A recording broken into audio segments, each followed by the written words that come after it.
Expulsada de su tierra con sus 3 hijos a cuestas por la codicia de un hombre sin alma, la viuda Consuelo no tuvo más opción que buscar amparo en la cueva del lamento, el lugar que todos en el pueblo temían y del que decían, nadie regresaba. Pero lo que nadie imaginaba era el antiguo secreto que ella encontraría oculto tras una pared de roca suelta, un poder que la obligaría a tomar una decisión imposible. Parece una leyenda, pero esta historia realmente ocurrió en las montañas de la Sierra de Oaxaca a principios del siglo pasado, y cambió el destino de todo un valle. Si las historias sobre el poder de la resiliencia resuenan contigo, suscríbete al canal para que continuemos este viaje juntos. Consuelo. Su nombre era una cruel y amarga ironía del destino, una palabra que prometía alivio en un mundo que solo le ofrecía espinas. Caminaba descalza por un sendero de tierra seca, con el sol de la sierra oaxaqueña castigando su espalda y el polvo pegándose a sus lágrimas. 3 pequeñas sombras se aferraban a su falda raída, sus estómagos vacíos, rugiendo un lamento silencioso que le partía el alma en 1000 pedazos. La habían despojado de todo, la choza humilde, el pequeño maizal y hasta la última pizca de dignidad.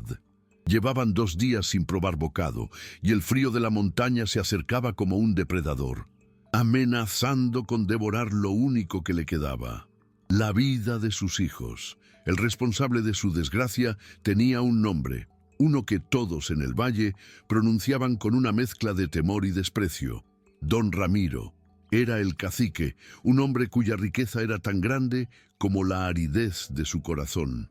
La pequeña parcela de Consuelo, heredada de sus ancestros, se había convertido en la última pieza que codiciaba para expandir sus pastizales.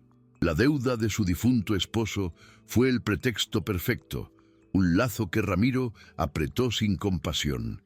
No esperó ni un día de luto. Se presentó en su puerta con sus hombres, arrancándola de su hogar mientras sus hijos lloraban.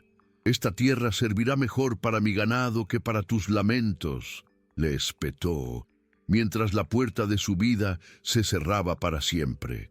El sol comenzó a descender, tiñendo las nubes de un naranja sangriento que presagiaba una noche sin piedad. El frío, antes una promesa lejana, se aferraba ahora a sus huesos con garras afiladas. El más pequeño, Mateo, sollozó de agotamiento, sus pies diminutos heridos por las piedras. Sin dudarlo, Consuelo lo alzó en brazos, sintiendo cómo el peso del niño se sumaba al de su propia desesperación. A sus otros 2 hijos, apenas sombras temblorosas en la penumbra, les susurró promesas que ni ella misma creía. «Ya casi llegamos, mis cielos, un poco más», mentía, mientras el viento aullaba entre los peñascos, un presagio helado de la noche que se cernía sobre ellos. Fue entonces cuando un recuerdo, enterrado bajo años de trabajo y olvido, afloró en su mente. Su abuelo le hablaba de la Cueva del Jaguar, un lugar que los ancianos del valle decían estaba maldito, pero que él siempre describió como un vientre sagrado de la tierra, un refugio antiguo. Con las últimas fuerzas que le quedaban, desvió sus pasos hacia una pared de roca que se alzaba como un gigante dormido. Y allí estaba, una fisura oscura, casi invisible entre la maleza y las sombras, de la que emanaba un aliento frío y húmedo. No había elección. El miedo a lo desconocido no era nada comparado con la certeza helada de la muerte a la intemperie. Empujó a sus 2 hijos mayores hacia la negrura y con Mateo todavía en brazos, cruzó el umbral, dejando atrás el viento cortante y adentrándose en el corazón de la montaña. La negrura era total, absoluta. El aullido del viento se transformó en un silencio denso, roto solo por el goteo rítmico del agua y el eco de sus propias respiraciones, entrecortadas por el miedo y el frío. El aire era pesado, cargado con el olor a tierra mojada y a piedra milenaria. Consuelo bajó a Mateo. cuyo cuerpo exhausto se había vuelto un peso muerto. Los otros dos, Lucía y Pedro, se apretujaron contra sus piernas, temblando no solo de frío, sino de un pavor primordial a la oscuridad que lo devoraba todo. Consuelo los abrazó, intentando transmitirles una calma que no sentía. A tientas, palpando la pared húmeda y rugosa, los guió unos pasos más adentro, alejándolos de la boca hambrienta de la cueva, por donde aún se colaba el aliento helado de la noche. Sus ojos, acostumbrándose lentamente a la falta de luz, comenzaron a distinguir más que una simple negrura. No era una cueva vacía. A medida que la penumbra cedía terreno a formas fantasmales, percibió un leve parpadeo en la distancia, una luz tan débil que al principio creyó que era un engaño de su mente agotada, pero la luz persistía, un punto anaranjado que danzaba suavemente en el corazón de la caverna. Con el corazón martilleándole en el pecho, un tambor de guerra contra el silencio, avanzó con cautela, protegiendo a sus hijos detrás de ella. La luz provenía de un pequeño brasero de piedra, tallado con una destreza que no pertenecía a su tiempo, y junto a él, vigilante y eterno, un altar de roca del que emergía la figura de un jaguar, con los ojos de obsidiana pulida que parecían absorber la escasa luz y devolver un destello de inteligencia antigua. Alguien, o algo, había estado allí, y el fuego, imposible y milagroso, todavía ardía para ellos. El calor era real, un milagro tangible que se extendía hacia ellos como una mano salvadora. Con una reverencia que no comprendía del todo, Consuelo se arrodilló ante el brasero, extendiendo sus manos entumecidas hacia las llamas mansas. El calor penetró su piel, luego sus huesos, disolviendo el hielo que se había apoderado de su alma. «Vengan, mis hijos», susurró, su voz rota por la emoción. Lucía y Pedro se acercaron con timidez, sus grandes ojos reflejando el baile del fuego. El llanto de Mateo se convirtió en un suspiro tembloroso cuando su madre lo sentó junto a ella, envolviéndolo en su rebozo y acercándolo a la fuente de vida. Por primera vez en días, el temblor incesante de sus cuerpos comenzó a ceder, reemplazado por un letargo cálido y seguro. Acurrucados juntos, formaron una pequeña isla de luz y calor en la inmensidad de la tierra fría y oscura. Una vez que el pánico fue ahuyentado por el calor, la mente de Consuelo comenzó a desentrañar el milagro. No había leña apilada, ni rastro de cenizas viejas, ni el olor a humo que debería impregnar un espacio cerrado. El fuego ardía sin consumir nada, una llama pura y constante. Su mirada se posó de nuevo en la estatua. A la luz danzante, el jaguar de piedra parecía respirar. Las paredes de la cueva no eran lisas. La luz revelaba relieves grabados en la roca, historias antiguas de cazadores, con rostros de felino y mujeres dando a luz bajo la protección del animal sagrado. Y entonces lo vio. A los pies del altar, en un cuenco de barro intacto, había un puñado de granos de maíz seco y unas tunas tan frescas que el rocío aún perlaba su piel púrpura. No era un refugio abandonado, era una ofrenda. Alguien o algo los estaba esperando. El hambre de sus hijos fue más fuerte que cualquier temor reverencial. Con manos temblorosas, Consuelo tomó una de las tunas. La piel, gruesa y espinosa por fuera, cedió para revelar una pulpa de un rojo tan intenso como el corazón de un animal vivo. La partió y se la ofreció a Lucía, cuyos ojos se abrieron con una incredulidad casi dolorosa. La niña devoró la fruta con una voracidad que hablaba de días de vacío, el jugo dulce manchando sus mejillas sucias.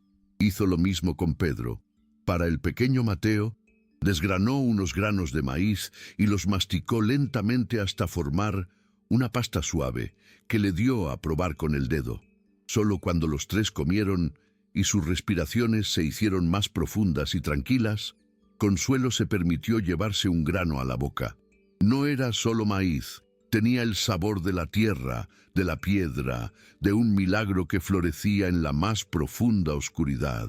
Con los estómagos llenos por primera vez en días, el peso del agotamiento finalmente venció a los niños, quienes cayeron en un sueño profundo y pesado junto al calor del brasero. Sola en la vigilia, Consuelo se volvió hacia la estatua. La llama danzante proyectaba sombras que daban al jaguar de piedra una ilusión de vida, como si los músculos tallados se tensaran bajo la piel de roca. Los ojos de obsidiana ya no eran fríos, eran pozos de una inteligencia ancestral que la observaba, que la medía. Comprendió entonces que no había llegado allí por casualidad. El recuerdo de su abuelo, la desesperación del camino, cada paso la había guiado a ese santuario. No era un regalo sin condiciones, era una invitación, un pacto silencioso ofrecido en la hora de su mayor necesidad. El miedo en sus entrañas comenzó a transmutarse, enfriándose hasta convertirse en un acero afilado. El rostro burlón de don Ramiro apareció en su mente, pero esta vez la imagen no trajo solo dolor, sino una nueva y terrible pregunta. ¿Qué clase de poder le ofrecería el espíritu de la montaña a una mujer que ya no tenía nada que perder? El humo del brasero no ascendía en una columna recta, sino que se arremolinaba frente a la estatua, adquiriendo una densidad antinatural. Las sombras en la pared ya no eran meros relieves, cobraron vida, danzando en una cacería silenciosa. Consuelo vio, no con sus ojos, sino con una parte más antigua de su ser, a un jaguar moverse entre la maleza de la noche, un espectro de músculo y sigilo. Pero no era solo una espectadora. Sintió el suelo vibrar bajo las patas sigilosas, el aire frío en sus fosas nasales, el hambre fría y calculadora, la tensión de los músculos listos para el salto, el sabor metálico de la sangre en la garganta antes siquiera de que fuera derramada. Vio cómo la bestia acechaba a un toro poderoso y arrogante, una bestia que pastaba en tierra ajena, sin saber que su tiempo había terminado.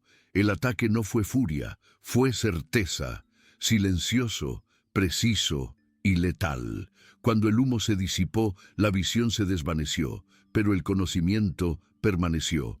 No había sido una amenaza, sino una lección, una ofrenda de poder. Consuelo bajó la vista hacia sus hijos, acurrucados en la inocencia del sueño. Su amor por ellos era la única llama que ardía con más fuerza que la del brasero. Pero ese amor ya no era solo ternura, ahora tenía garras. El lamento que había sido el único habitante de su pecho se extinguió, reemplazado por un silencio helado y profundo, como la quietud del cazador que espera. La montaña no le había ofrecido un arma, la había convertido en una. Se levantó y, con una lentitud ritual, se acercó al altar. No rezó. Simplemente posó su mano sobre la cabeza del jaguar de piedra. La roca estaba fría, pero bajo su palma creyó sentir el latido lento y poderoso de un corazón ancestral. La deuda de su esposo estaba saldada. La de don Ramiro apenas comenzaba a cobrarse. Ya no era Consuelo, la viuda despojada. Era la guardiana de la cueva, y la sierra entera se había convertido en su territorio de caza. El alba llegó sin fanfarria, una línea pálida en el horizonte que desangraba la oscuridad. La noche se retiró como una bestia satisfecha, dejando tras de sí el silencio y el aire limpio de la sierra. Consuelo no había dormido. Había velado el sueño de sus hijos, observando cómo las llamas del brasero no menguaban ni parpadeaban con violencia, sino que ardían con la calma de una estrella cautiva. Al primer rayo de luz que se atrevió a tocar la entrada de la cueva, ella se movió. Sus sentidos, antes embotados por el dolor y el hambre, ahora eran tan agudos como los de un depredador nocturno. Podía oler el pino húmedo a cientos de metros, escuchar el murmullo de un arroyo oculto y sentir, en la planta de sus pies, la vibración de la tierra que despertaba. Se asomó al umbral, y el valle que se extendía abajo Ya no era el escenario de su humillación, era un mapa, un tablero de juego donde cada árbol, cada sombra, cada sendero era una ventaja a su favor. Dejó a sus hijos dormidos, protegidos por el calor imposible del fuego y la mirada vigilante del jaguar de piedra. No temía por ellos. La cueva era ahora el lugar más seguro del mundo, un santuario impenetrable. Descendió la ladera con una agilidad que no sabía que poseía. No caminaba, se deslizaba entre los riscos y la maleza, sus pies descalzos, encontrando apoyo seguro, como si conocieran cada piedra de nacimiento. No tardó en llegar al límite de las tierras que habían sido suyas, ahora cercadas por el alambre de espino de don Ramiro. A lo lejos, vio al rebaño pastando, una mancha arrogante de riqueza sobre la tierra herida. Y entre ellos, el semental premiado de Ramiro, un toro de pelaje negro y brillante, con un poder tan insolente como el de su dueño. Consuelo no se escondió, se quedó de pie, a la vista, y simplemente observó. No había odio en su mirada, solo un propósito frío y afilado. Levantó una mano, no para amenazar, sino para sentir el viento, y susurró una palabra en una lengua que no era la suya, pero que su sangre recordó. Una palabra para la fiebre, para la tierra sedienta, para el veneno que duerme en las raíces. El toro, a casi 1 kilómetro de distancia, levantó la cabeza bruscamente, como si hubiera escuchado una orden directa, y un temblor imperceptible recorrió su poderosa musculatura. Consuelo no esperó a ver más. No era necesario. El pacto no era de espectáculo, sino de resultados. Dio media vuelta y se desvaneció entre los árboles con la misma certeza silenciosa con la que la sombra de una nube se desliza por la ladera. Detrás de ella, la pequeña perturbación en el rebaño se convirtió en pánico. El semental, orgullo y fortuna de su enemigo, se tambaleó como si la tierra bajo sus pezuñas se hubiera vuelto líquida. Un bramido bajo, gutural, escapó de su garganta, un sonido no de furia, sino de una confusión agónica. El resto del ganado, sintiendo la enfermedad antinatural que emanaba de su líder, se apartó de él, creando un círculo vacío de terror a su alrededor. El sol de la mañana parecía rehuir su pelaje, que de pronto había perdido el brillo, volviéndose opaco como la ceniza. Antes del mediodía, la noticia corrió como un reguero de pólvora seca. Uno de los vaqueros de Ramiro encontró al toro postrado, respirando con dificultad, con una espuma blanca tiñendo sus belfos y los ojos desorbitados, fijos en un terror que solo él podía ver.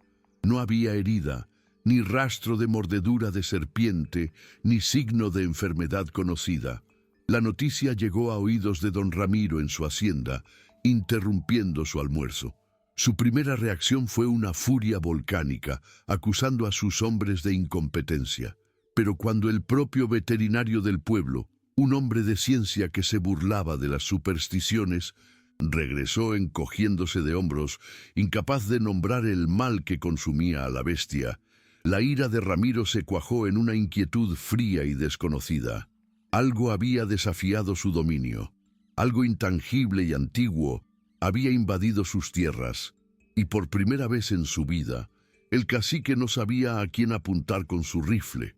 Al atardecer, el toro murió, no en la agonía de una lucha, sino que se deshizo desde adentro, colapsando sobre sí mismo como si sus huesos se hubieran vuelto polvo.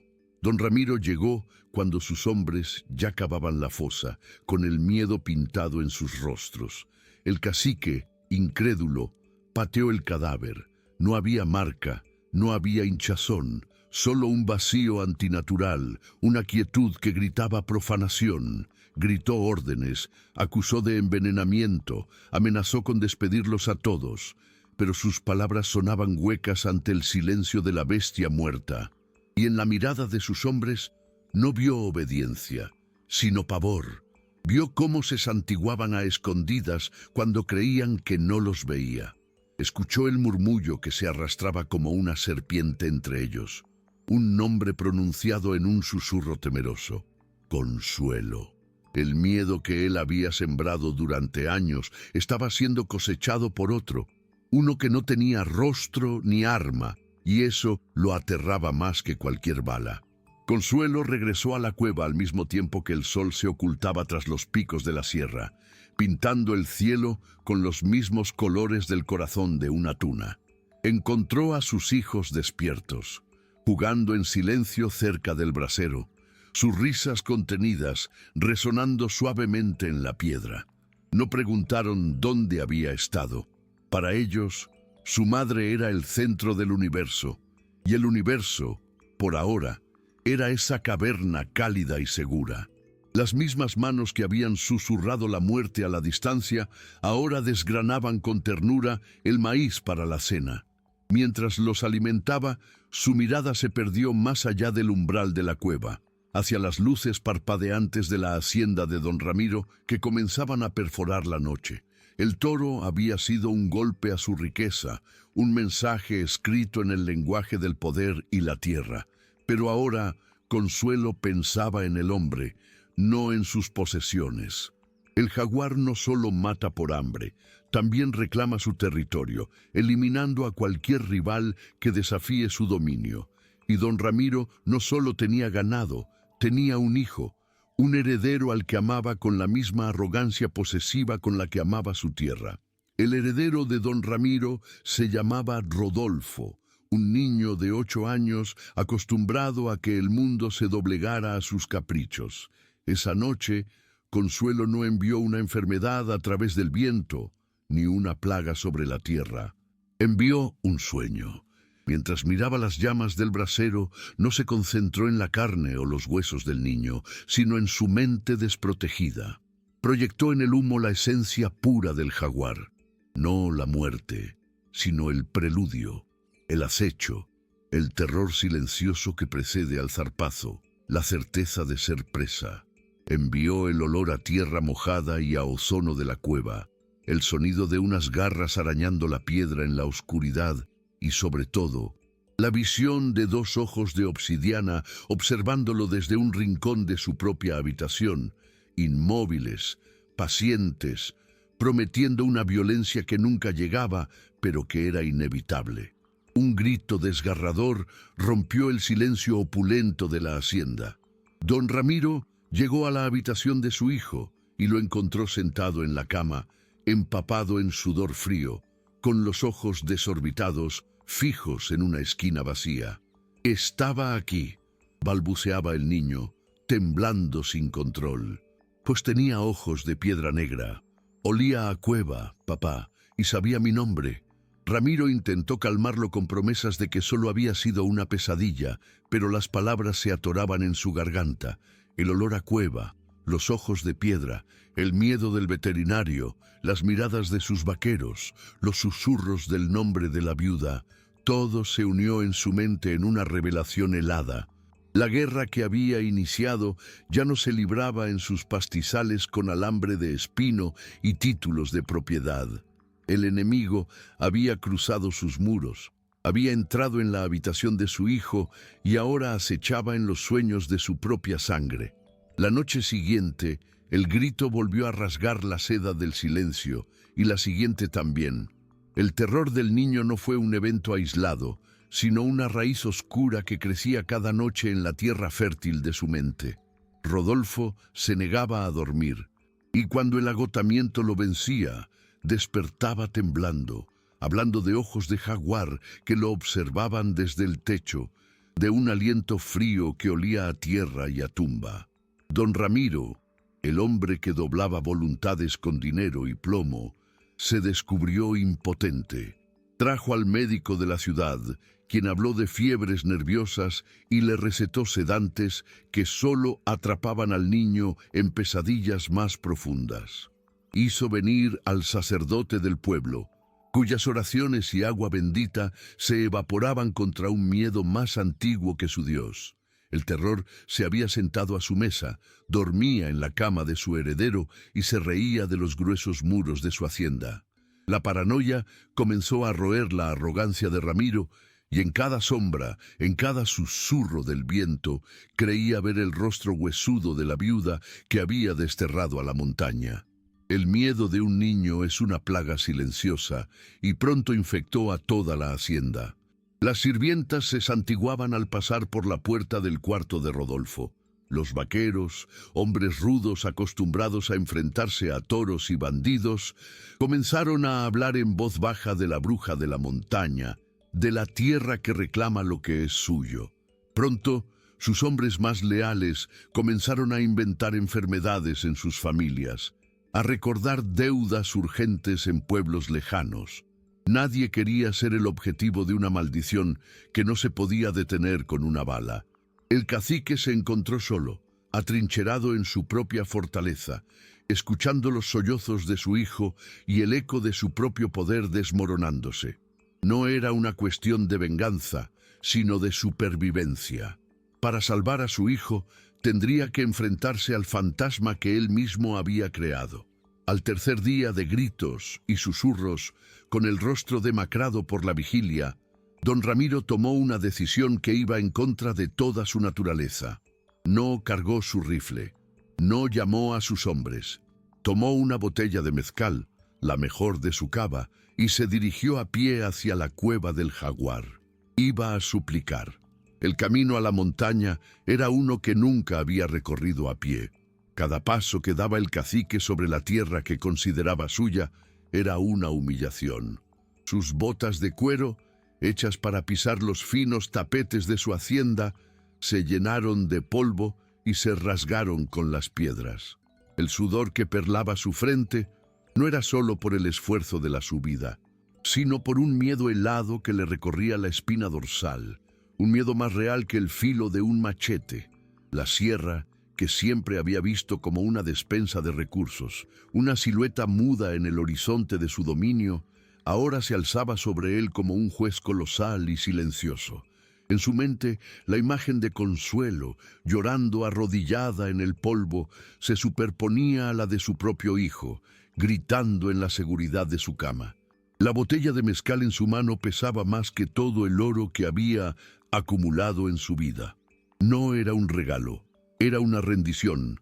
La encontró al anochecer, una herida negra en la ladera de la roca de la que emanaba el débil parpadeo de una hoguera. Y allí, en el umbral, recortada contra la luz anaranjada como si hubiera estado esperándolo desde el principio de los tiempos, estaba ella. No era la viuda suplicante que había echado de su casa. Su rostro estaba impasible, tallado por la sombra y la luz del fuego que parpadeaba a sus espaldas. Sus ojos no reflejaban ni odio ni perdón, sino la calma vacía y paciente de un depredador que ha acorralado a su presa. Detrás de ella, las siluetas de sus hijos se movían junto al brasero, figuras de una vida que él había intentado apagar y que ahora ardía con un fuego ajeno. Don Ramiro se detuvo a varios metros, el aliento atrapado en el pecho. El cacique, el dueño del valle, se sintió desnudo y diminuto ante la mujer descalza. Levantó la botella con mano temblorosa, un gesto torpe de tregua.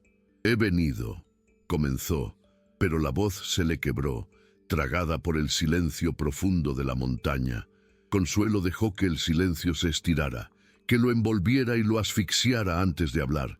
Cuando lo hizo, su voz no era la de una mujer rota, sino el murmullo de la propia piedra, un eco que parecía nacer de las entrañas de la montaña. «Y tu mezcal no apaga la sed de esta tierra, Ramiro», dijo, sin moverse un ápice, «y tu voz se ahoga porque sabes que no has venido a hablar, sino a escuchar. El miedo de un hijo es una llave que abre cualquier puerta, ¿no es así? Te ha traído de rodillas hasta aquí, no la justicia, ni el remordimiento, solo el miedo». Cada palabra era una piedra lanzada con una calma terrible, despojándolo de la última hebra de su orgullo. No había triunfo en su rostro, solo el peso de un poder antiguo y una justicia inevitable. La botella se le resbaló de los dedos y se hizo añicos contra una roca, el olor a alcohol evaporándose tan rápido como su arrogancia. «Lo que sea», susurró Ramiro, y el sonido fue el de algo que se quiebra por dentro. El cacique, el hombre que nunca se había doblegado ante nadie, hincó una rodilla en la tierra polvorienta. «Te lo ruego, salva a mi hijo». Consuelo finalmente dio un paso adelante, saliendo de la luz del fuego para que la fría luz de la luna bañara su rostro. «No has venido a rogarme a mí», sentenció. «Has venido a pagar tu deuda con la montaña. Devolverás mi tierra y la de cada familia que despojaste. Repartirás la mitad de tu ganado y tu grano entre los que dejaste sin nada. Y cada luna nueva subirás solo y dejarás una ofrenda aquí, en el umbral. No para mí, para el guardián que te permitió vivir en su valle. Hazlo, y el jaguar se retirará de los sueños de tu hijo. Falla, y la cacería será real». Don Ramiro levantó la vista, pero sus ojos no se encontraron con los de ella. Miró más allá, hacia la negrura de la cueva de la que emanaba un poder palpable y antiguo.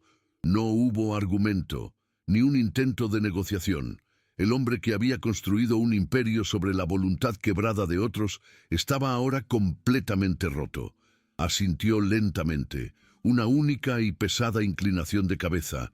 «Se hará», musitó. Su voz era el graznido de un hombre ahogado. Luego, con la torpeza de un anciano, se puso en pie y dio media vuelta sin decir una palabra más. Consuelo no lo vio partir. Su atención estaba fija en la llama del brasero, que pareció crecer por un instante, lamiendo el aire con una nueva intensidad. El cacique, por su parte, descendió la montaña tropezando en la oscuridad.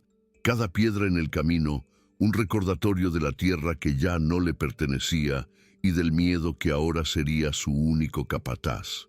Cuando el eco de los pasos de Ramiro se extinguió, Consuelo se giró y regresó al corazón de la caverna. El aire adentro pareció aquietarse, satisfecho. El jaguar de obsidiana la recibió con su silencio eterno, pero en el pulido de sus ojos se reflejaba la hoguera con un brillo que parecía una aprobación. A kilómetros de distancia, en una cama de sábanas de seda, Rodolfo dejó escapar un largo suspiro y, por primera vez en muchas noches, su cuerpo se relajó en la profundidad de un sueño sin sombras. La viuda se arrodilló junto a sus propios hijos. Su mano, que había señalado el destino de un hombre poderoso, ahora acariciaba con infinita ternura el cabello de Mateo. El pacto estaba sellado.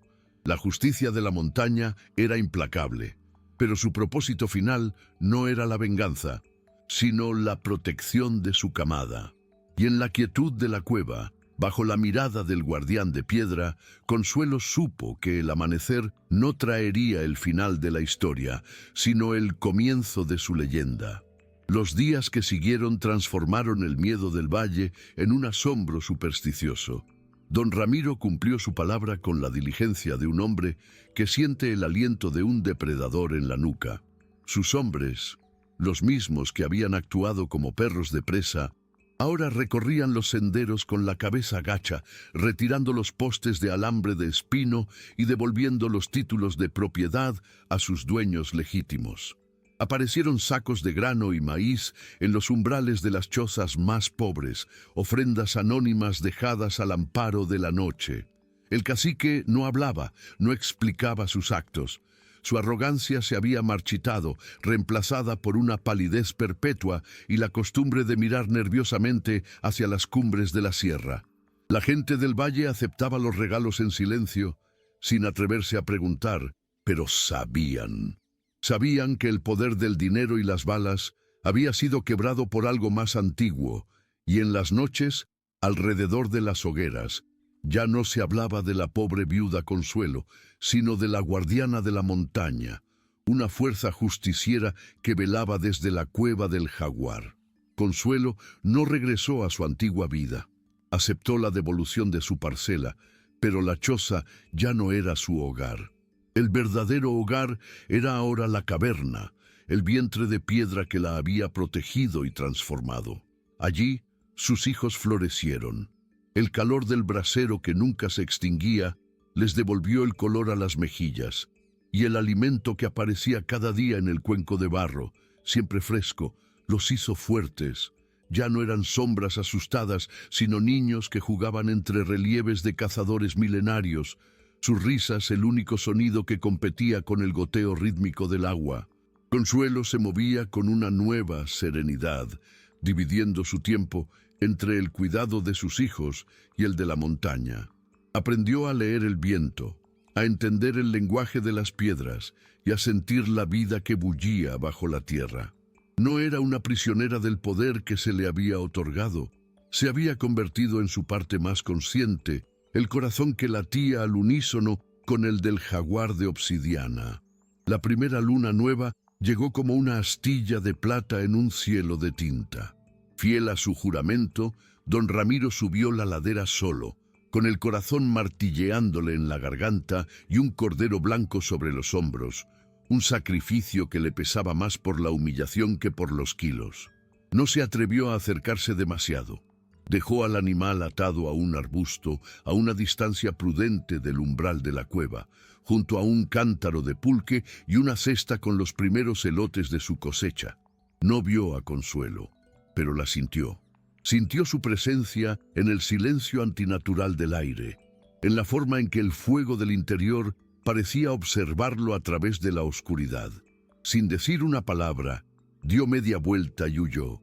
Un hombre rico, despojado de lo único que le había importado, la ilusión de su propio poder. Dentro, Consuelo observó cómo las sombras se alargaban desde la boca de la cueva y envolvían la ofrenda, reclamándola no para ella, sino para el hambre ancestral de la tierra. La historia del peregrinaje forzado del cacique se esparció por el valle, no como un chisme, sino como un evangelio susurrado. El miedo se había transformado en un respeto temeroso, y la cueva se convirtió en un santuario no oficial. Un día, una anciana llamada Elodia, cuyo nieto ardía en una fiebre que ni el médico ni el cura habían podido aplacar, subió hasta donde sus viejos huesos se lo permitieron. No se atrevió a llegar al umbral. Al pie del sendero que ascendía a la cueva, dejó una humilde ofrenda, 2 tortillas de maíz azul y una veladora. No pidió nada en voz alta, pero su corazón gritó una súplica a la guardiana. Consuelo, desde lo alto, sintió la vibración de aquella fe desesperada. A la mañana siguiente, cuando Elodia abrió la puerta de su choza, encontró una rama fresca de pirul, una hierba que su abuela usaba para barrer las fiebres, colocada cuidadosamente sobre el umbral. No había crecido allí el día anterior. Era una respuesta. La montaña no solo castigaba la injusticia, también escuchaba el dolor de los suyos. Así, la leyenda de la guardiana echó raíces en el corazón del valle. Pronto, el sendero que ascendía a la cueva se pobló de pequeñas ofrendas, no de miedo, sino de esperanza. Una trenza de ajo para ahuyentar la enfermedad, un puñado de flores silvestres para pedir por una buena cosecha, una pequeña figura de barro con la forma de una oveja perdida. Consuelo nunca se mostraba, pero las respuestas llegaban en el lenguaje de la montaña. Un venado aparecía para guiar al cazador desesperado. Una lluvia repentina y localizada apagaba el inicio de un incendio. Una hierba medicinal brotaba justo en el camino de quien la necesitaba. No era magia de deseos cumplidos, sino de equilibrio restaurado. El poder que fluía a través de ella no era suyo para mandar, sino una corriente antigua que ella aprendió a escuchar y a dirigir, protegiendo a la comunidad que ahora era, en su totalidad, su camada extendida. Los años pasaron como las estaciones en la sierra, marcados no por calendarios, sino por las lunas nuevas que traían al envejecido don Ramiro a dejar su tributo temeroso. Los hijos de Consuelo crecieron en el abrazo de la piedra y el fuego eterno. No eran niños del valle, eran hijos de la montaña. Sus pies conocían el lenguaje de las rocas y sus oídos distinguían el paso de un coyote del de un zorro a 1 kilómetro de distancia. Especialmente Mateo, el más pequeño, parecía haber nacido con la cueva en el alma. A menudo se sentaba durante horas frente al jaguar de obsidiana, no en adoración, sino en una conversación silenciosa, y a veces despertaba sabiendo dónde encontrar un nido de águilas o qué sendero sería borrado por un deslave. Consuelo lo observaba con una mezcla de orgullo y melancolía, comprendiendo que el pacto que la salvó no terminaría con ella. La montaña no le había dado un refugio temporal, le había confiado una herencia, y sus hijos eran ahora los cachorros del guardián eterno. La paz del valle, forjada en el miedo y el respeto, se vio amenazada por un enemigo que no creía en leyendas: el progreso. Llegó en un jeep que levantaba una nube de polvo arrogante, trayendo consigo a un hombre de la capital, un ingeniero llamado Morales, con mapas bajo el brazo y la certeza de la ciencia en los ojos. El gobierno había concesionado la sierra para la explotación de una veta de plata, y la cueva del jaguar se encontraba justo en el centro de sus planos. Los ancianos del pueblo le hablaron con voz temblorosa de la guardiana, de la tierra sagrada. Incluso un don Ramiro encanecido y temeroso le advirtió que había poderes que sus teodolitos no podían medir. El ingeniero Morales se rió, una carcajada seca y condescendiente.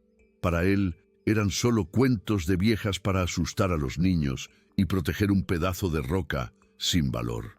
Ordenó a sus hombres que comenzaran a trazar el camino para la maquinaria, ignorando las miradas de pavor que los seguían como sombras. Mucho antes de que los rumores del valle ascendieran por el sendero, Mateo sintió una disonancia en el latido de la tierra.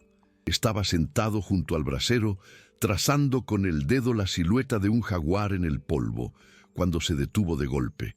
Alzó la cabeza, olfateando el aire como un animal. No olía a humo de leña ni a lluvia lejana, sino a algo estéril y metálico, a la ambición fría del hombre. Se acercó a la estatua del guardián y por primera vez no solo sintió su presencia, sino que vio a través de sus ojos. La obsidiana pulida no reflejaba las llamas, sino una imagen temblorosa y ajena. Líneas blancas y rectas violando la piel de la montaña, hombres con cascos de hierro y el brillo insolente de una brújula. Corrió hacia su madre, que trenzaba el cabello de Lucía. No gritó, no lloró. Su voz fue un susurro cargado con la gravedad de un oráculo. «Mamá», dijo, y sus ojos eran dos pozos oscuros como los del jaguar. «El metal viene a morder la piedra». Consuelo no se inmutó. La mano con la que trenzaba el cabello de su hija se detuvo por un instante, el único signo de la tormenta que se gestaba en su interior. Miró los ojos de su hijo y vio en ellos el reflejo del brasero, pero también la visión que él describía, la arrogancia del acero, la cicatriz de un camino forzado, la promesa de una herida profunda en la carne de la montaña. Dejó la trenza a medio hacer y se levantó, no con la furia de una madre, sino con la quietud letal de la tierra antes de un terremoto. El pacto con el jaguar no era solo para proteger a su familia, sino al santuario mismo. Este nuevo enemigo no era como Ramiro, movido por una codicia personal y vulnerable al miedo de la sangre. Esta era una plaga diferente, una plaga de hierro y números, sin rostro y sin alma, que no se detendría con pesadillas. Se acercó a la estatua, posando ambas manos sobre la fría obsidiana. No pidió nada, simplemente escuchó el latido de la piedra y le dio un cauce a su ira. Abajo, en el campamento de los ingenieros, el primer aviso fue sutil, casi cómico. Las brújulas empezaron a girar sin control. Las cintas métricas de acero se cubrieron de un óxido rojizo y fulminante en cuestión de minutos, y los motores de los jeeps se ahogaron con un combustible que, al revisarlo, parecía perfectamente puro. El ingeniero Morales atribuyó los fallos a la humedad, a la incompetencia de sus hombres, a la mala calidad del equipo. Su paciencia, tan medida como sus planos, comenzó a resquebrajarse. Esa noche Mientras revisaba los mapas topográficos a la luz de un quinqué, la montaña le habló directamente. No fue un rugido ni un susurro del viento, fue el sonido imposible de un pico golpeando la roca, pero no venía de afuera, sino de adentro de su propia cabeza, un eco rítmico y enloquecedor. Se tapó los oídos, pero el sonido persistía, como si sus propios huesos fueran la mina. Desesperado, bajó la vista a los planos, buscando el refugio de sus líneas y cálculos. Pero el papel había cambiado. La tinta, antes negra y precisa, parecía sangrar. Las curvas de nivel se retorcían como serpientes agonizantes, y en el centro del mapa, justo donde había marcado con una X el lugar para la primera detonación, las líneas se habían fundido para formar un único y perfecto ojo de jaguar que lo miraba con una inteligencia fría y milenaria.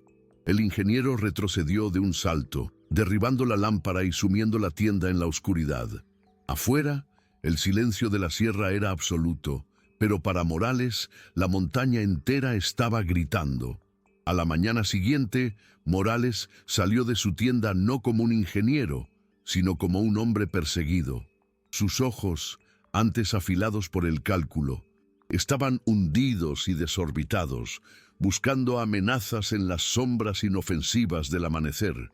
Gritó órdenes a sus hombres, intentando proyectar una autoridad que ya no sentía, pero su voz era un hilo quebradizo de pánico. Los trabajadores del valle, que ya murmuraban entre ellos, no necesitaron más señales. Vieron el terror desnudo en el rostro del hombre de la capital y supieron que no era locura, sino claridad. La montaña volvió a actuar, esta vez a la vista de todos. Un pequeño deslave, preciso y sin víctimas, se deslizó por una ladera y borró en segundos el tramo de camino que les había costado todo el día anterior abrir. No fue un accidente, fue un gesto, una mano que borraba con desdén una línea equivocada. Fue suficiente. Antes del mediodía, los hombres del valle habían recogido sus herramientas y se habían marchado en silencio, dejando a Morales con un puñado de forasteros tan asustados como él. Impulsado por el último reducto de su orgullo herido, Morales decidió enfrentarse a la fuente de la histeria. Si había una bruja en esa cueva, la arrastraría a la luz de la razón. Con una pistola al cinto que no le ofrecía ningún consuelo, comenzó a subir solo por el sendero que todos evitaban. A cada paso, el aire se volvía más denso y frío, y el silencio de la sierra ya no era pacífico, sino una presencia que lo observaba y lo juzgaba. No llegó hasta la cueva. Al pie del último ascenso, donde comenzaban las rocas más escarpadas, encontró la respuesta final. No había una mujer esperándolo. Sobre una piedra plana yacía la cabeza de acero de uno de sus picos, retorcida y deformada, como si hubiera sido arcilla en un puño gigantesco, y junto a ella, impresa en el polvo espeso, una sola huella de jaguar, más grande y nítida de lo que cualquier animal real podría dejar. Morales se quedó sin aliento. No era una alucinación, era física, era la lógica de la montaña, una ecuación simple y brutal. Esto es lo que le hacemos al acero. Imagina lo que podemos hacerte a la carne. El ingeniero no gritó. El sonido se ahogó en su garganta, convertido en un gemido sordo. Dio media vuelta y corrió. No descendió, se despeñó, tropezando y arañándose las manos en una huida ciega y desesperada.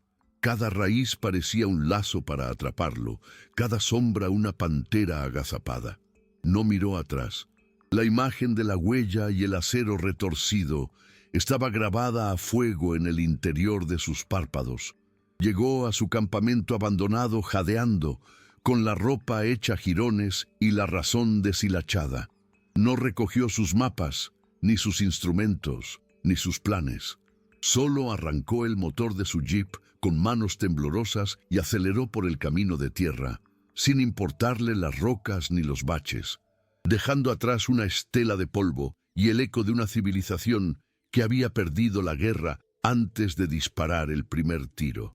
El campamento de los ingenieros se convirtió en un monumento fantasmal. La naturaleza, con una paciencia indiferente, comenzó a reclamarlo. El óxido se comió las herramientas abandonadas, las enredaderas treparon por las tiendas de lona y el viento esparció los mapas como si fueran hojas secas. Nadie en el valle se atrevió a tocar las máquinas. Eran los restos de un dios falso, un altar profanado que ahora pertenecía a la montaña. La leyenda ya no era un cuento susurrado al calor del fuego, era la frontera invisible que protegía al valle. Consuelo, desde su atalaya de piedra, observó la lenta reconquista. Ya no era la viuda que buscaba consuelo, era el consuelo mismo para su gente y la encarnación del poder indomable de la tierra. Un legado que ahora fluía en la sangre de los cachorros que jugaban, ajenos a todo, en el corazón sagrado de la montaña. El tiempo en la sierra no se mide en años, sino en ciclos de lluvia y sequía, en la floración de los cactos y la migración de las mariposas. Y en cada ciclo, la leyenda de la guardiana se hacía más profunda, tan real como las propias piedras. Bajo su vigilia silenciosa, el valle sanó. Las cosechas prosperaron, las plagas evitaron sus linderos y los arroyos fluyeron con una nueva claridad. Consuelo envejecía. Su piel curtida por el sol y el viento de la montaña y hebras de plata se tejieron en su larga trenza. Pero su poder no menguaba. Al contrario, se fundía con el paisaje hasta volverse indistinguible de él. Era la brisa que advertía de la tormenta, la sombra que enfriaba el camino del viajero sediento, el silencio que ahuyentaba a los bandidos antes de que pudieran acercarse. Y cada luna nueva, un don Ramiro, cada vez más encorvado y frágil, dejaba su ofrenda y huía. Un fantasma que recordaba a todos que la justicia de la montaña era más paciente y duradera que la ambición de cualquier hombre. Sus hijos crecieron salvajes y fuertes, con la sabiduría de la montaña en sus huesos. Lucía tenía la agilidad de un lince y Pedro la fuerza de un oso joven. Pero Mateo era distinto. El poder que en Consuelo había sido un pacto, en él era un derecho de nacimiento. No necesitaba las visiones del humo para saber qué animal estaba herido en el bosque, ni para sentir la sed de una raíz a 1 metro bajo tierra. Una noche, Consuelo lo encontró de pie en la entrada de la cueva, inmóvil bajo la luz de la luna, mirando hacia el valle. No había nada que ver, nada que oír para unos oídos humanos. Pero ella supo que él estaba escuchando el lento y profundo latido de la sierra entera. Cuando se giró para mirarla, sus ojos no eran los de un muchacho, sino los pozos de obsidiana del guardián, reflejando un conocimiento ancestral. Consuelo comprendió entonces con una certeza agridulce. Ella no era el final del linaje, sino el puente. El jaguar no había elegido solo una guardiana. Había reclamado a una familia, y el alma de la montaña ya había escogido a su próximo corazón. La última luna nueva que vio don Ramiro lo encontró convertido en un esqueleto viviente, arrastrando los pies por el sendero que su miedo había grabado en la tierra. La ofrenda que llevaba ya no era un cordero gordo ni un cántaro del mejor pulque, sino una simple flor de cempasúchil, la flor de los muertos que había cortado de su propio jardín marchito. Al llegar al umbral, no se detuvo a la distancia. Dio un paso más y otro, hasta que la luz del brasero le pintó las arrugas del rostro. Dentro, vio a Consuelo sentada junto al fuego. Su cabello era ya una cascada de nieve. A su lado, Mateo, un joven alto y silencioso, lo observaba con los ojos de obsidiana de la montaña. Ramiro no dijo nada. Simplemente dejó la flor en el suelo, hizo una lenta inclinación de cabeza, un gesto no de temor, sino de un cansancio final y absoluto, y se dio la vuelta. Consuelo y Mateo lo vieron descender, no como un hombre que huye, sino como alguien que por fin camina hacia su propio final. A la mañana siguiente, lo encontraron al pie de la montaña, sentado contra el tronco de un mezquite, con la mirada vacía fija en la cumbre. No había muerto de miedo ni de violencia, sino de vejez, como si la montaña, una vez saldada la deuda, le hubiera concedido por fin el permiso para descansar. Con la muerte de Ramiro, el último eco de la vieja herida se desvaneció del valle. La guardia de Consuelo se volvió más contemplativa.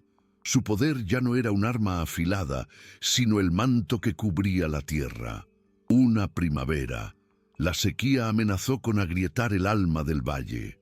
Las ofrendas se multiplicaron, teñidas de una desesperación que Consuelo sintió como una sed propia. Pero fue Mateo quien actuó. No invocó una tormenta ni realizó un milagro visible. Simplemente bajó de la cueva una madrugada y caminó por el lecho seco del río, siguiendo un latido subterráneo que solo él podía oír.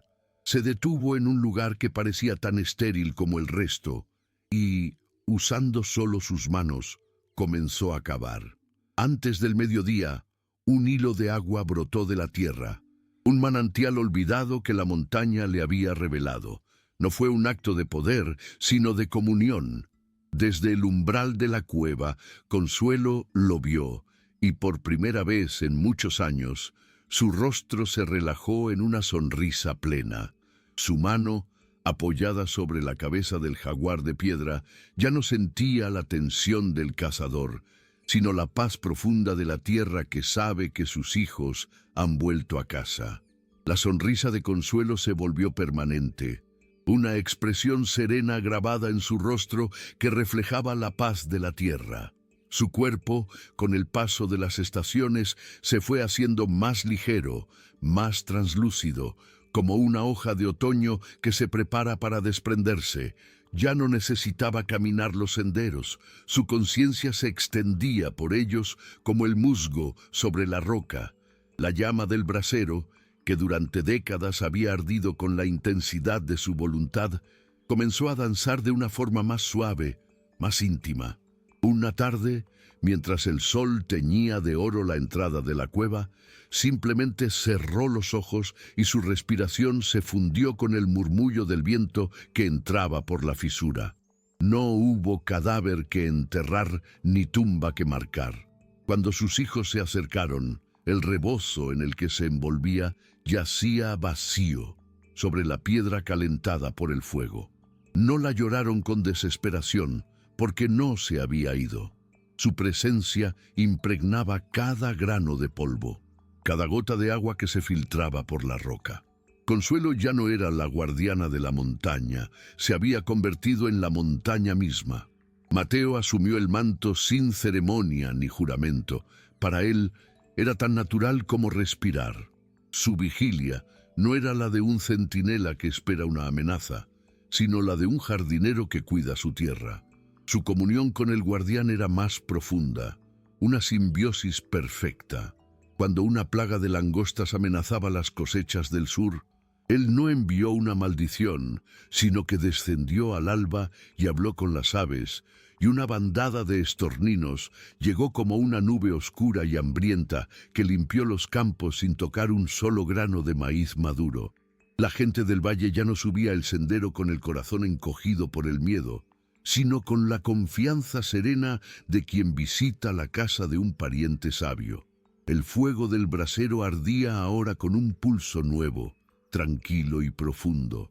Y en los ojos de obsidiana del jaguar ya no se reflejaba la historia de una venganza, sino la promesa de un ciclo eterno, la certeza de que mientras un corazón humano latiera en sintonía con la piedra, la montaña siempre cuidaría de su camada. El valle vivió una generación en armonía, bajo una paz tan profunda que los nietos de los hombres de Ramiro creían que las historias del cacique eran cuentos para asustar. Pero la paz es un río que siempre encuentra nuevas rocas contra las que chocar. La nueva amenaza llegó en la forma de un hombre que no portaba mapas ni pistolas, sino un libro de tapas negras y una voz de trueno. Se hacía llamar el Predicador y hablaba de un Dios único y celoso que vivía en el cielo, un Dios que aborrecía los ídolos de piedra y los espíritus de la tierra. Su palabra era una semilla de sequía en el alma fértil del valle, prometiendo la salvación eterna a cambio de abandonar las viejas costumbres, la brujería de la montaña. El miedo al infierno, un concepto ajeno y ardiente, comenzó a reemplazar el respetuoso temor al jaguar. Las ofrendas al pie del sendero se hicieron escasas, y el murmullo de las oraciones en la pequeña iglesia del pueblo ahogó el susurro del viento en la sierra. En la cueva, Mateo no sintió la amenaza como un estruendo, sino como un silencio creciente, como si un hilo vital que lo conectaba con el corazón de cada habitante se estuviera deshilachando. El jaguar en su alma no rugió con ira, sino que observó con la paciencia de la piedra, sabiendo que la fe impuesta por el miedo es tan frágil como la escarcha al sol. No descendió para debatir con el hombre del libro. La montaña no discute, simplemente es. En su lugar, su comunión con la tierra se hizo más profunda, más activa.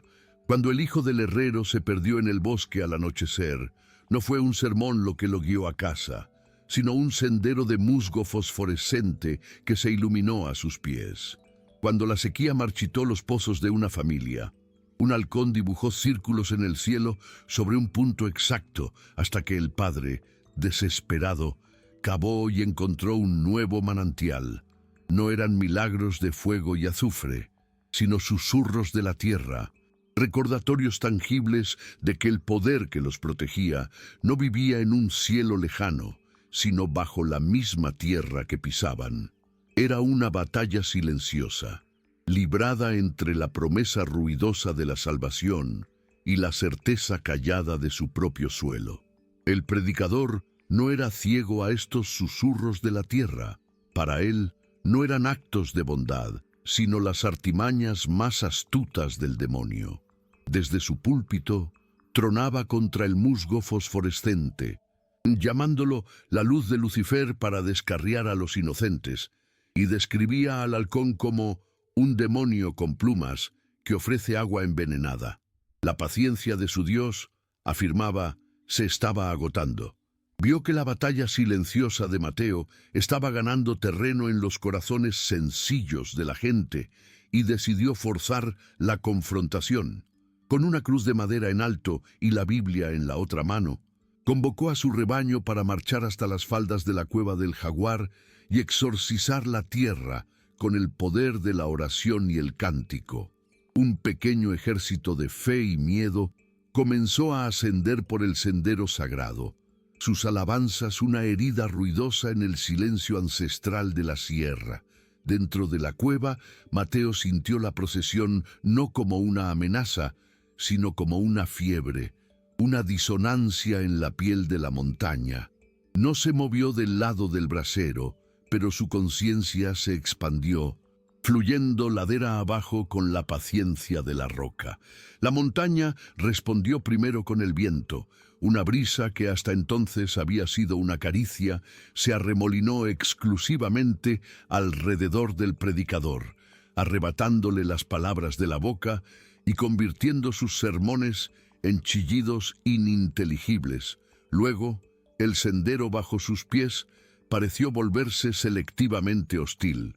Las piedras rodaban bajo las botas de los más fervientes, mientras que los que caminaban detrás, con el corazón lleno de dudas, encontraban un apoyo firme y seguro. Y entonces la montaña exhaló. Una niebla densa y blanca, nacida de ninguna nube, se derramó desde la cumbre y envolvió al predicador y a su vanguardia más devota en un sudario de silencio absoluto. No era una niebla amenazante, sino una que borraba el mundo, dejando a cada hombre solo con el eco de sus propios cánticos y el latido de su propio corazón asustado. Aislados por la niebla, los seguidores del predicador perdieron la voz. El fervor colectivo que se alimentaba de la proximidad y del eco de las voces ajenas se disolvió en un miedo individual y primario. Los cánticos murieron en sus gargantas, reemplazados por el sonido amplificado de sus propias respiraciones y el martilleo de sus corazones. La niebla no era solo fría, les robaba el calor de su fe. Para el predicador fue peor. La humedad se aferró a las páginas de su Biblia, y la tinta de los salmos comenzó a correrse como lágrimas negras. Las palabras sagradas borrándose ante sus ojos hasta convertirse en manchas sin sentido. El viento le devolvió un eco, pero no era el de sus oraciones, sino el de un gruñido bajo y gutural que parecía nacer de las propias entrañas de la piedra. La montaña no estaba siendo exorcizada, se estaba riendo. Solo el predicador, ciego de furia y fe, siguió adelante a trompicones, usando su cruz de madera como un ariete contra el muro blanco. Cuando finalmente atravesó el banco de niebla, se encontró solo, en un claro de silencio irreal, justo al pie de la entrada a la cueva. Esperaba ver al brujo, al demonio, a un enemigo al que poder enfrentarse. No vio a un hombre. Solo vio la negrura de la cueva, una boca de silencio que parecía absorber la luz y el sonido, y entonces, desde la negrura más profunda, dos puntos de luz ámbar se encendieron, flotando en la oscuridad. No eran ojos de animal, eran más antiguos, los ojos de obsidiana de la estatua, pero ahora ardían con una vida fría y propia, una inteligencia que no lo juzgaba, sino que simplemente lo registraba como algo insignificante y pasajero. El grito del predicador fue un sonido seco, el de una rama muerta al quebrarse. Se dio la vuelta y huyó, y sus seguidores, al verlo emerger de la niebla con el rostro descompuesto por un terror sin nombre, no necesitaron más explicaciones. La fe impuesta se hizo añicos y solo quedó la estampida. El descenso fue un funeral silencioso para una fe que acababa de morir. La gente no bajaba hablando de la ira de Dios, sino del silencio de la montaña, un silencio que había sido más elocuente y aterrador que cualquier sermón. El predicador no era un líder derrotado, sino un recipiente vacío. Los ojos que antes ardían con fuego sagrado eran ahora dos cenizas apagadas, reflejando el terror puro que había visto en la negrura. No intentó reunir a su rebaño ni lanzar una última maldición. Se marchó al amanecer del día siguiente, sin su Biblia, que había quedado abandonada y deshecha por la humedad en el sendero. No se fue con la furia de un profeta, sino con el sigilo de un ladrón que ha sido descubierto. Nadie le dijo adiós. Su Dios se había quedado en silencio en la montaña, y el valle ya había elegido a quien escuchar. La fe del valle no regresó a lo que era, se hizo más profunda, más sabia. La pequeña iglesia no quedó vacía, pero las oraciones que se susurraban en su interior ahora pedían permiso al viento antes de ascender al cielo. Y las velas que se encendían al santo patrón a menudo iban acompañadas de una pequeña piedra lisa del río, dejada en el altar como un guiño al poder más antiguo y presente. El respeto por la montaña ya no era una superstición susurrada, sino el cimiento de su comunidad. El miedo se había transmutado en una comunión callada. La montaña no había ganado una guerra, simplemente le había recordado al valle que sus raíces eran más profundas que cualquier cielo prometido. Y en la cueva, bajo la mirada eterna del jaguar, Mateo velaba no como un rey sobre su reino, sino como el corazón que bombea la sangre silenciosa y vital de la tierra.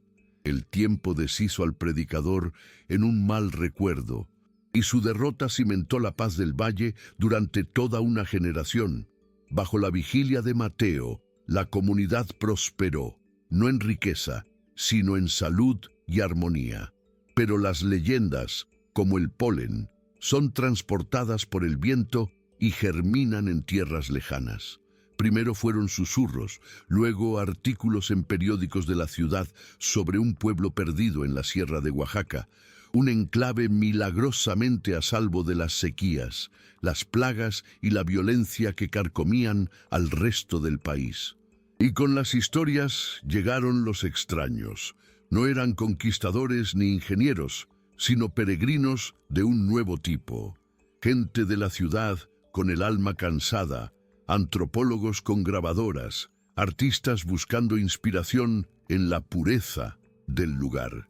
Llegaban de uno en uno, luego en pequeños grupos, buscando no plata ni poder, sino algo que habían perdido, una conexión con la tierra. Mateo sintió esta nueva marea no en la piel de la montaña, sino en el aire. No era una agresión, sino una presión sutil, una curiosidad que lo disecaba todo. El silencio sagrado de la sierra, que era el verdadero lenguaje de su poder, estaba siendo erosionado por el murmullo constante de la admiración y el chasquido de las cámaras. Los nuevos visitantes dejaban ofrendas, pero eran ofrendas vacías, gestos turísticos. Preguntaban por los milagros, intentando atrapar el espíritu del lugar en sus redes de palabras y teorías. Este enemigo no quería dinamitar la roca, sino poseer la leyenda, enjaularla en explicaciones y vender su eco. Frente al brasero, Mateo miró los ojos de obsidiana del jaguar y no encontró una estrategia de caza, sino un enigma profundo. ¿Cómo se defiende un territorio sagrado de aquellos que vienen a adorarlo? ¿Cómo ahuyenta el guardián a quienes, con su sola presencia y sus mejores intenciones, amenazan con domesticar lo salvaje? La respuesta de la montaña no fue un estruendo, sino un susurro que se apagaba. Mateo, desde el umbral, comprendió que no se lucha contra la admiración con garras, sino con el vacío. El poder que fluía a través de él no se retiró, se volvió selectivo, como un agua que se filtra en la tierra y evita las rocas extrañas. Los milagros tangibles cesaron para los forasteros. El arroyo, que para la gente del valle sabía a vida, para el visitante era solo agua fresca. Las hierbas medicinales que brotaban en el camino de un niño enfermo se escondían bajo la maleza ante el paso del botánico. Y lo más desconcertante, las herramientas de los recién llegados se volvían contra ellos de una forma sutil y enloquecedora. Las cámaras fotográficas, en lugar de capturar el paisaje majestuoso, devolvían imágenes planas, sin alma, o con extraños destellos que velaban justo el centro de la foto. Las grabadoras de sonido, que buscaban el canto de un pájaro endémico o el eco místico de la cueva, solo captaban un silencio denso, un zumbido de baja frecuencia que al ser reproducido generaba una inexplicable sensación de melancolía. La montaña no los estaba atacando, se estaba borrando a sí misma de sus sentidos, negándoles la prueba que habían venido a buscar. La decepción fue una plaga silenciosa que infectó a los peregrinos. Habían llegado buscando un mito vivo y se encontraron con un paisaje hermoso, pero mudo. Una leyenda que parecía evaporarse cuanto más se acercaban a ella. La más persistente fue una antropóloga llamada Elena Vargas, una mujer que había pasado meses intentando descifrar el fenómeno. Pero los aldeanos, con una amabilidad impenetrable, le ofrecían historias sencillas, despojadas de toda magia, como si una directriz silenciosa les hubiera ordenado proteger el secreto. Frustrada, una noche decidió subir sola por el sendero sagrado, esperando que la soledad y la transgresión le revelaran algo. No encontró un jaguar ni un espíritu. Encontró algo mucho más desolador. Nada. El aire estaba vacío. El silencio no era sagrado sino indiferente. Por primera vez en su vida, sintió que su presencia no significaba absolutamente nada, que era ignorada por una conciencia inmensa para la que ella era menos que un grano de polvo. Esa indiferencia cósmica fue más aterradora que cualquier monstruo. La semana siguiente recogió sus cosas. Pronto los demás la siguieron. La historia que contaron al regresar fue la de una bella exageración, un espejismo cultural. La montaña había ganado, no mostrando su poder, sino ocultándolo por completo, protegiendo su corazón salvaje al envolverlo en el manto de lo ordinario. La montaña, habiendo demostrado que su más grande poder era el olvido, se sumió en una paz que duró décadas. El valle se convirtió en una burbuja de tiempo suspendido, una isla de tradiciones en un mundo que se precipitaba hacia el futuro. Pero esta misma paz, tan duramente ganada, engendró su propia y sutil amenaza. La nueva generación, nacida a la sombra de la leyenda, pero sin haber sentido nunca sus garras, comenzó a ver las historias de sus abuelos no como una verdad sagrada, sino como un folclore pintoresco que los ataba a un pasado de pobreza y aislamiento. El brillo de las pantallas, traído por los pocos que se aventuraban a salir, y la promesa de un mundo más rápido y ruidoso, se convirtieron en un canto de sirena más poderoso que cualquier sermón. Los jóvenes empezaron a marcharse, no en una estampida, sino en un goteo lento y constante, en busca de un futuro que no estuviera sembrado en la tierra, sino pavimentado con asfalto. Mateo sintió esta migración como un dolor sordo, como si las raíces del valle se estuvieran aflojando una por una. Este era un enemigo contra el que no podía luchar, no se le podía asustar con niebla ni con visiones, porque su único deseo era irse. Mateo, cuyo cabello ahora era del color de la niebla de la cumbre, pasaba más tiempo en el silencio de la cueva, no en comunión activa, sino en una profunda meditación.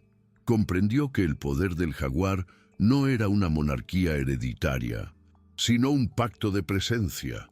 Necesitaba un pueblo al que proteger, una comunidad cuyo latido colectivo diera sentido a su vigilia.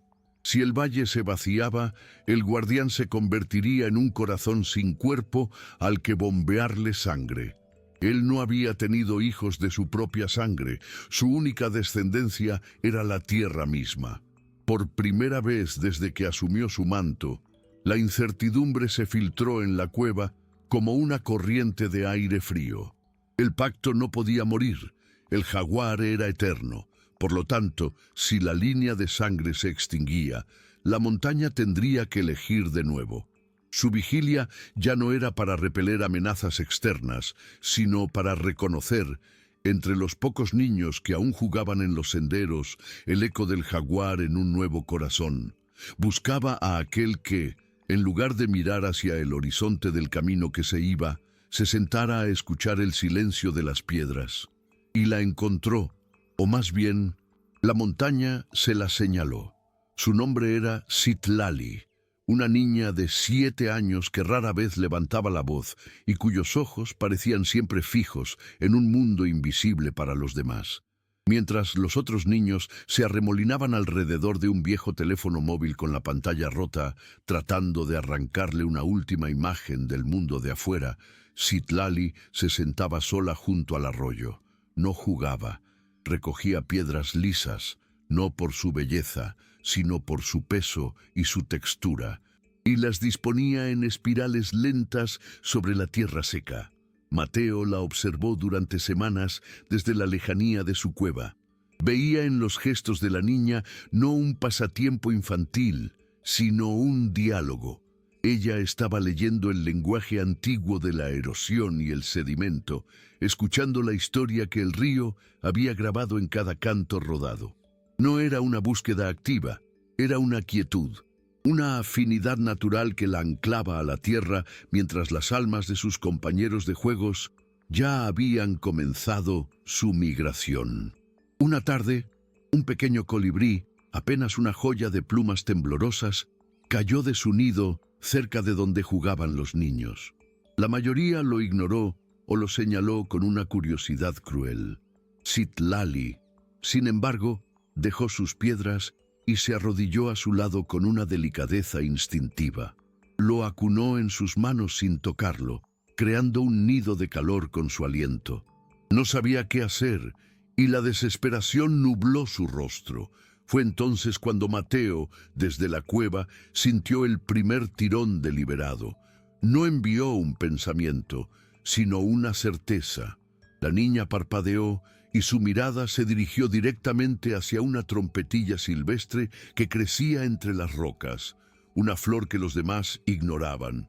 Con una resolución repentina, arrancó la flor y, con una precisión que no podía haber aprendido, exprimió una única y perfecta gota de néctar en el pico abierto del pajarillo.